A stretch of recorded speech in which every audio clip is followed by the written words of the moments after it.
আমরা যারা স্বাধীন হওয়ার চেষ্টা করতেছি, আমরা যারা বারবার গোলামির বিপক্ষে কথা বলছি, আমরা যারা আজাদির পক্ষে কথা বলছি, আমরা যারা বলছি যে আমরা এই অখণ্ড ভারত, বিজেপির এই ফ্যাসিবাদী রাজনৈতিক দর্শনকে মানি না, তাদেরকে দেখবেন এই ভিন্ন ভিন্ন ভাষায় ট্যাগ দেওয়া হয়।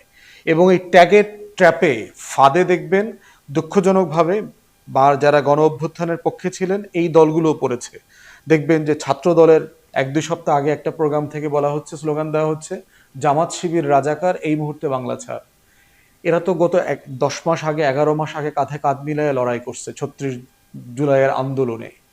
যারা একসাথে শহীদ হয়েছে, গুলিবিদ্ধ হয়েছে, বুলেট খাইছে, তখন মনে ছিল না জামাত শিবির রাজাকার?